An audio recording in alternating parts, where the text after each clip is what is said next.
ভয়ঙ্কর জায়গায় যাব, যেমন বরফে ঢাকা একটা খাড়া পাহাড়ে উঠবো। আমি পড়ে যাবো, আমাকে নামাও নামাও। এমন একটা রাস্তায় গাড়ি চালাবো যেখানে প্রচুর মানুষ মারা গেছে। আমরা মৃত্যু থেকে আর 7 ইঞ্চি দূরে আছি। ভয়ঙ্কর শার্কদের সাথে কেজ ছাড়াই সুইমিং করব এবং আরো অনেক কিছু। আর শুরু করব এই কেজ থেকে, একটা আফ্রিকান সাফারির মাঝখানে যেখানে অনেক সিংহ, চিতা, হিপো এবং আরো অনেক প্রজাতি যেগুলো আমাদেরকে মেরে দিতে পারে। আমরা এটা কেন করছি? কারণ আমরা পৃথিবীর সব থেকে ভয়ানক 5টা জায়গায় যাব। আমি একটা সিংহ দেখতে পেয়েছি।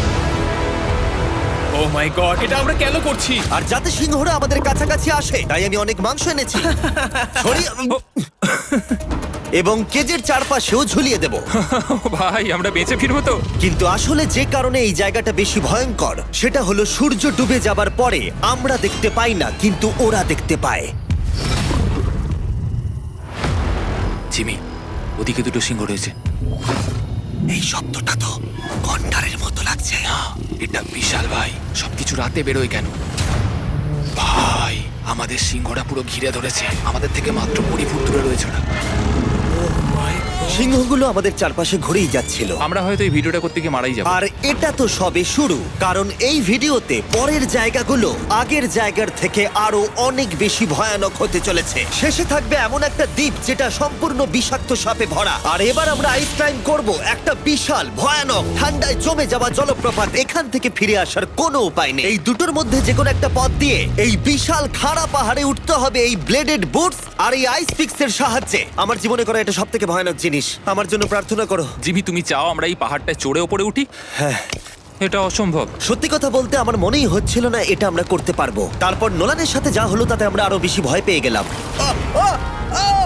আমি পারবো না বন্ধুরা, একটু দাঁড়াও।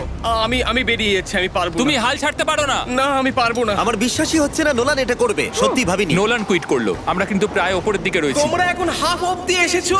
ও জিমি, নিচের দিকে দেখো না। ও মাই গড। যত উঠছি তত খাড়া হচ্ছে। আমার পা, আমি গ্রিপ পাচ্ছি না। ও ও ও ও। আরে তুমি পড়ে যাচ্ছিলে?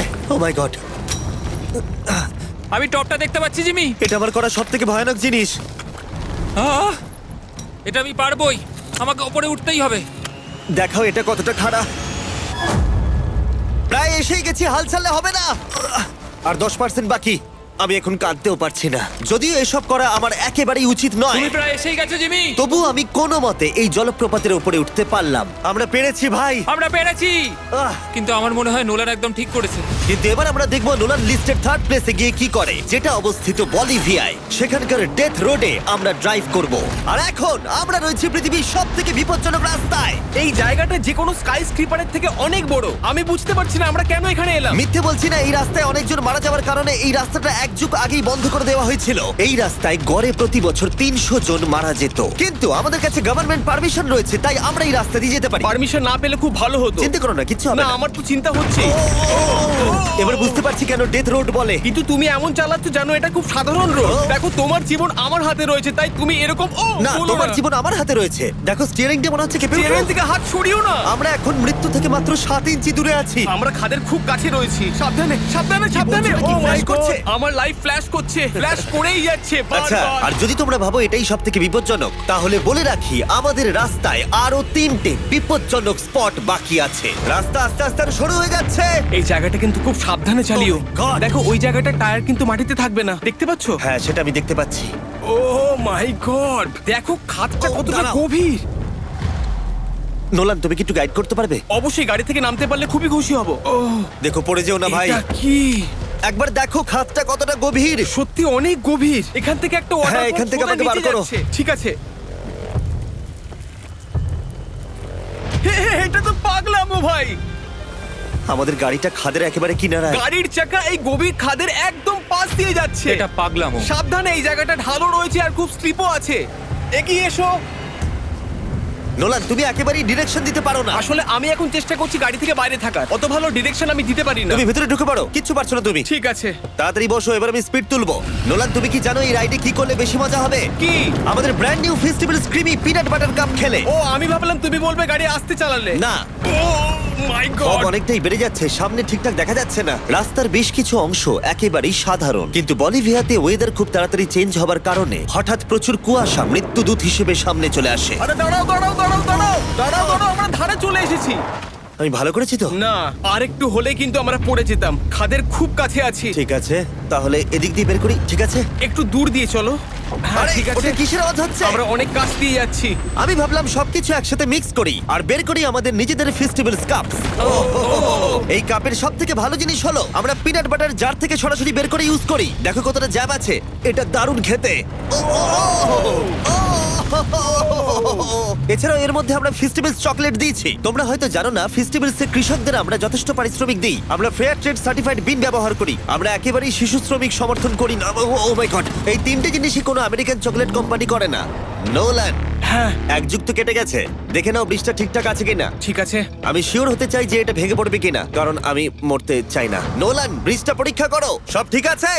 হ্যাঁ, ঠিক আছে। বিগ চকলেট তাদের কৃষকদের মজুরি কম দেয় আর শিশুদের দিয়ে কাজ করায়। শুধুমাত্র পশ্চিম আফ্রিকাতেই লক্ষ লক্ষ শিশু শ্রমিক রয়েছে যারা কোকো ফার্মে কাজ করে। তাই তোমাদের এটা খাওয়া উচিত শুধুমাত্র স্বাদে দারুণ বলেই নয়, বরং চকলেট ইন্ডাস্ট্রিকে একটা বার্তা দেওয়ার জন্য। তোমাদের কৃষকদের যথেষ্ট পারিশ্রমিক দাও আর শিশু শ্রমিক প্রতিকার করো। এটা তো পাগলামো ভাই। আমরা ডেথ রোড সার্ভাইভ করলাম। এখনো অবধি আমরা সার্ভাইভ করেছি, কিন্তু পরের বোনাস প্লেসে কার্ল আর নোলান শার্কে ঘেরা সমুদ্রের একেবারে মাঝখানে যাবে। আর কিছু কারণবশত জলে কেজের মধ্যে থাকবো না। হ্যাঁ, ইউজুয়ালি আমরা এটাই ব্যবহার করি, কিন্তু এবারে আর করব না। এখানকার শার্কগুলো অতর্কিতে আক্রমণের জন্য বিখ্যাত, আর এটাই এই জায়গাটাকে ইউএস এর সব থেকে বিপজ্জনক করে তুলেছে। বিশ্বাসই হচ্ছে না আমরা এটা করতে চলেছি। ও মাই গড, এগুলো তো অনেক বড় শার্ক। ও মাই গড। ভাই, আমরা এটা কেজ ছাড়া কেন করছি? ভাই, তোমার পেছনে পেছনে। ও মাই গড, এটা অনেক বড়। নোলান, এক্ষুনি ভাই, নামো। আমার ইচ্ছা করছে না, আমি যেতে চাই না। সত্যি আমি মরতে চাই না ভাই, মরতে চাই না। ও মাই গড, এটা তো অনেক বড়।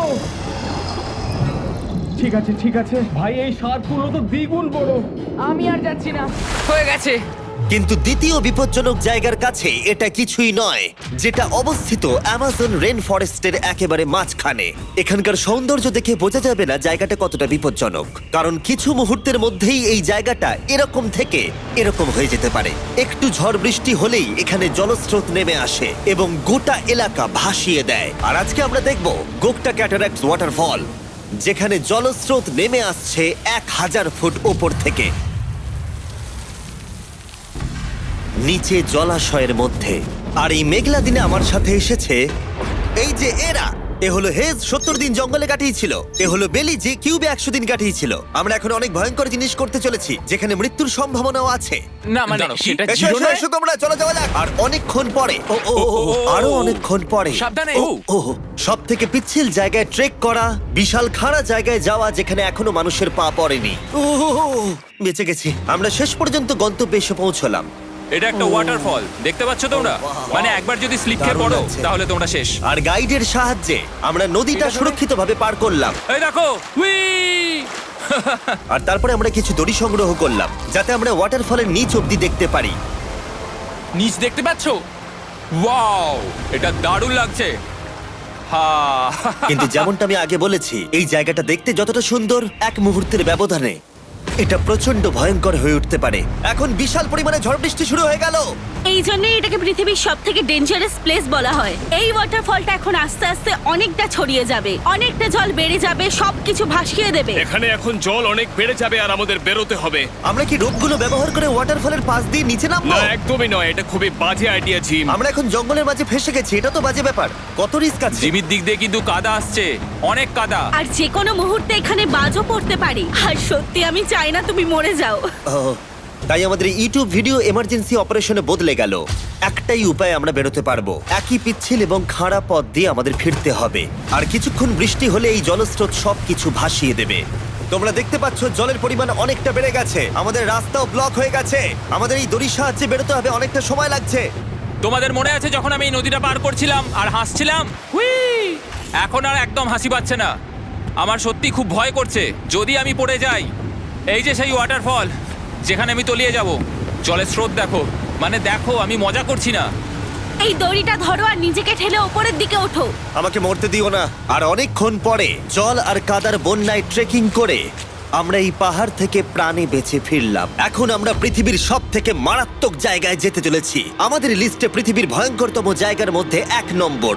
আর এই ভিডিওটা সব থেকে ভালোভাবে শেষ করার জন্য আমরা এসেছি পৃথিবীর সব থেকে বিপজ্জনক আইল্যান্ডে। কেন এমন আইল্যান্ডে যাচ্ছি যেখানে কিলিং মেশিন ভর্তি? মনে হয় আমরা মরবো। Bye bye. এখন থেকে অফিসিয়ালি আমরা কাল অবধি আছি। এটা সত্যি, আমরা পৃথিবীর সব থেকে বিপজ্জনক আইল্যান্ডে সারা রাত কাটাবো।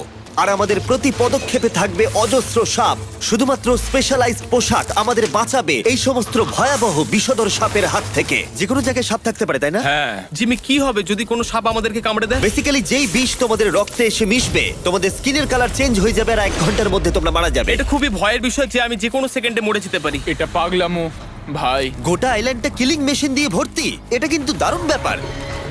ওপর থেকে কিন্তু দারুণ লাগছে জায়গাটা। তুমি এখান থেকে পড়ে গেলে কিন্তু মরে যাবে। হ্যাঁ, সেটা আমি জানি। সবাই খুব সতর্ক থেকো। তোমরা হয়তো ভাববে স্নেক আইল্যান্ড নাম বলে এখানে হাজার হাজার সাপ ওপেন ঘুরে বেড়াবে, কিন্তু মাটিতে বসবাসকারী প্রাণীদের সাপগুলো মারার পরে ওরা এখন গাছের পাখিদের শিকার করে, কারণ এখন ওরাই একমাত্র জীবিত শিকার। এখন আমরা অফিসিয়ালি জঙ্গলে প্রবেশ করছি। যে কোনো মুহূর্তে সাপ গাছ থেকে লাফ দিয়ে আমাদেরকে কামড়াতে পারে। এতক্ষণ পায়ের চিন্তা করছিলাম, এখন তো গাছ থেকে সাপ পড়ারও আশঙ্কা রয়েছে। এটা পাগলামো ভাই। ও ও ও, এখানে একটা আছে, আমার মুখের সামনে ছিল। এই সমস্ত সাপেদের ধরে বিজ্ঞানীরা তাদের বিষ বের করবে, আর সেটা দিয়ে তারা অ্যান্টিভেনাম তৈরি করবে। দাঁড়া, ওটা বিষধর। হ্যাঁ তার মানে ওটা আমায় কামড়ালে আমি মরে যাব? হ্যাঁ, ভালো করে কিন্তু ধরে রাখবে। এটা একটা বাচ্চা। ও না না, এ তো হারিয়ে গেল। তুমি এটাকে ফেলে দিলে? না, পালিয়ে গেল। এটা পালিয়ে গেল। কিন্তু তুমি, মানুষটা সাপটাকে এমন ভাবে ফেললো যেন আমি আমার ফোন ফেলেছি। যত আমরা জঙ্গলের গভীরে ঢুকছি, ঝোপঝাড়গুলো খুব ঘন, আমি আমার সামনে 2 ফুটও দেখতে পারছি না। যে কোনো জায়গায় সাপ থাকতে পারে। আরো বেশি সাপ দেখতে পাচ্ছি। এখানে একটা ও, ও, ও। আর ওখানে একটা। এবার কিন্তু ছাড়বে না, ঠিক আছে? ঠিক আছে। তাড়াতাড়ি ভিতরে ঢুকিয়ে দাও। এই সাপের বিষ কতজন মানুষের জীবন বাঁচাতে পারে? প্রায় 1000 জনের। ও, এটা তো অসাধারণ। সারা বিশ্বের যত অ্যান্টিভেনম পাওয়া যায় তার 90% ব্রাজিল থেকেই পাওয়া যায়। তার মানে হলো যতগুলো সাপ আমরা ধরবো তত হাজার মানুষের জীবন বাঁচবে। জিমি, ওখানে আরেকটা সাপ রয়েছে। ও মাই গড, এটা তো বিশাল। আমরা অনেক খুঁজে পাচ্ছি, ওরা বাইরের দিকে তাই আসছে। দিনের বাকিটা সময় আমরা এই বিষাক্ত সাপগুলোকে ধরতে সাহায্য করলাম। এমনকি আমরা বিজ্ঞানীদের রিসার্চেও সাহায্য করলাম। দেখো, এই সাপটা মাটি থেকে 15 ফুট উপরে রয়েছে, আর সায়েন্টিস্টরা আমাদের গাছটাকে নাড়াতে বললো যাতে এটা নিচে পড়ে যায়। এই গাছগুলোর নিচে আমি কখনোই ক্যাম্পিং করব না। ও তো একটুও নড়ছে না। অনেকগুলো জীবন বাঁচাতে হলে আমাদের অ্যান্টিভেনম দরকার। অন্ধকার ঘন হয়ে এলে আমরা সার্ভাইভ করার দিকে মন দিলাম। এবার ক্যাম্পিং এর সময়। ক্যাম্প সেটআপ হয়ে গেল, যদিও আমি সত্যিই জানি না এই ক্যাম্পগুলো স্নেক প্রুফ কিনা। আমরা এখন ঘুমোবো সাপেদের মাঝে। একটু ভয় লাগছে। এখন আমরা ঘুমোবো আর আশা করব আমাদের টেন্টে কোনো সাপ ঢুকে পড়বে না। খুবই ভয় লাগছে। আমি বাড়িতে গিয়ে শান্তিতে ঘুমোতে চাই। তাই আমাদের মনে একটাই চিন্তা ঘুরপাক খাচ্ছিল, যত তাড়াতাড়ি সম্ভব এখান থেকে বেরোতে হবে। আমি শুধু বাড়ি যেতে চাই। একটা বিশাল আইস মাউন্টেনে ওঠা থেকে শুরু করে এমন রাস্তায় ড্রাইভ করা যেখান থেকে 1000 ফুট নিচে পড়ে যাবার সম্ভাবনা আছে, শার্কে ঘেরা সমুদ্রের মাঝে সাঁতার কাটা কোনো কেদ ছাড়াই, এবং সবার শেষে আমরা স্নেক আইল্যান্ড সার্ভাইভ করেছি এবং